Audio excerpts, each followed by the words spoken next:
Una relacionada també amb la comissió d'ahir. Com interpreta el govern l'exposició, sobretot el que va dir la senyora Marta Ferrusola, en el sentit que això no es fa a Catalunya? L'interpreta com a... Que això no es fa a Catalunya, quan li van fer tota... Esperi, que no acabo la pregunta. No, però m'ho puc apuntar, no? Ah, sí. Pensava que anava a contestar. No, home, no, jo sempre espero que vostè acabi. Si feia referència a que els diputats no tenien per què fer-li les preguntes que li estaven fent o perquè Catalunya representava tota la família Pujol, ella en concret. I segona, amb el mateix tema, com interpreta que no fossin a fer les preguntes a l'ICETA als primers secretaris i portaveus dels partits com va succeir a l'anterior comissió? I després, dues preguntes del tema d'avui del govern. Li dic ja? El que vostè vulgui. Bueno. Perquè si no, llavors... Una fa referència a l'elaboració del comitè d'ètica, que sembla ser que ha estat fet per Mossos d'Esquadra amb molta experiència i s'ha agafat còdics ètics d'altres policies o Mossos d'ètica similar. No ha participat ninguna persona de fora que no sigui de Mossos, independentment de que formés part del tema de les policies? Vull dir, algun especialista independent? Aquesta seria una. I l'altra seria referència a la constitució del comissionat per la transparència, que diu que amb la creació d'aquest tema, la creació d'aquesta figura, queda anul·lada, suprimida, la que es va aprovar el 2013 referents a la matèria d'informació i de rendició de compte de la transparència. El programa, no? El programa, sí, exacte. I la pregunta, perdoni, quina és d'aquest últim punt? Sí, en què sentit queda derrogat?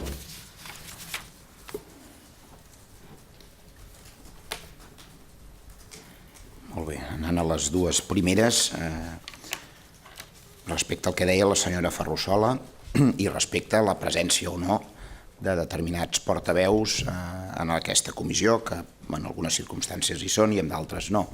Jo crec que la resposta val en el mateix sentit per les dues preguntes.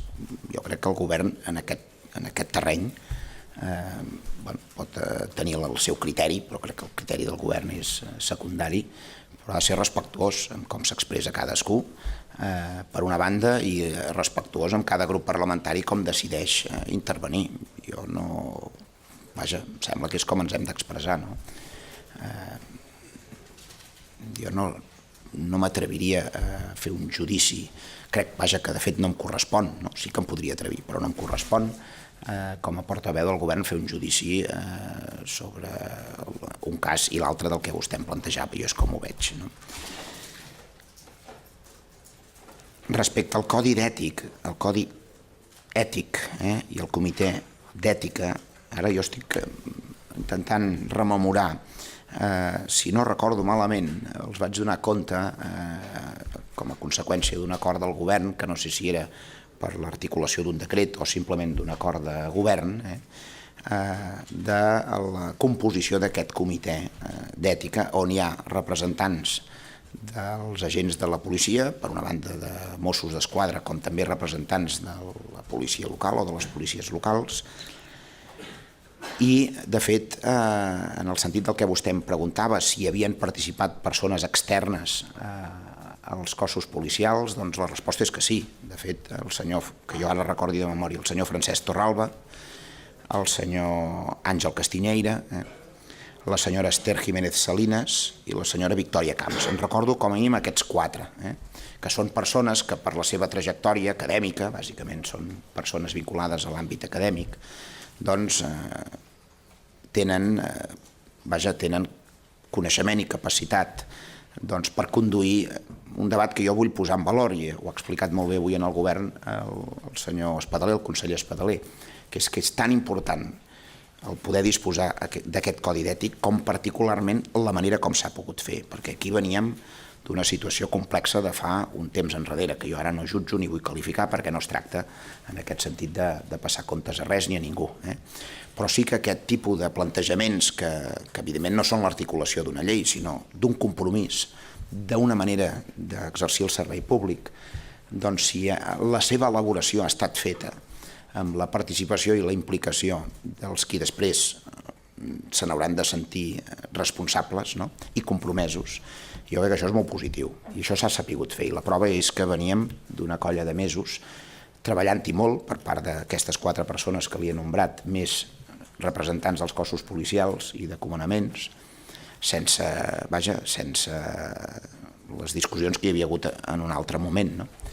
I jo crec que això és important, almenys com a govern ho volem posar en valor, perquè certament aquest tipus de compromisos, com les cartes de servei, els codis ètics, només poden tenir un recorregut si han estat viscuts com una cosa feta amb la participació per part de tothom. I aquest és el cas. I per això, en aquest sentit, crec que és una, dit amb tota la modèstia, però és una molt bona notícia, per cert, en relació a una professió que jo torno a subratllar el seu mèrit i la seva alta professionalitat, i que sort en tenim tots plegats, com són els agents de policia del nostre país, començant pels Mossos d'Esquadra i, òbviament, també els policies locals. I la darrera, la qüestió és molt senzilla. En el cas de la senyora Núria Bassols, ella era la titular, va ser nomenada com a responsable d'aquest programa.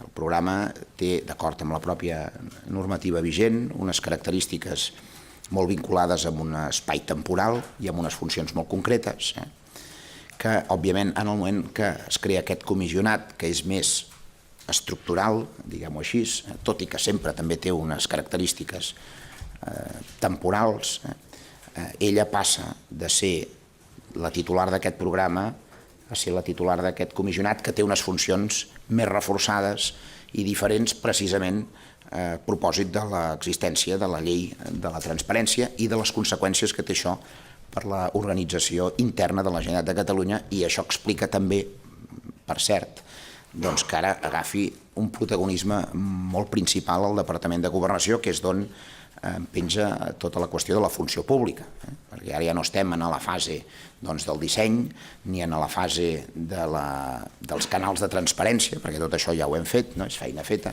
sinó de canviar procediments, de canviar funcionaments interns per fer aplicable la llei de la transparència a partir del mes de juny d'enguany.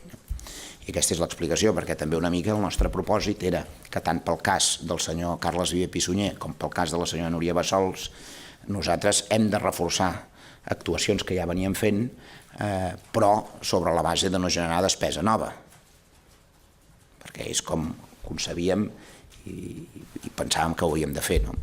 I això explica l'eliminació del programa en relació al comissionat.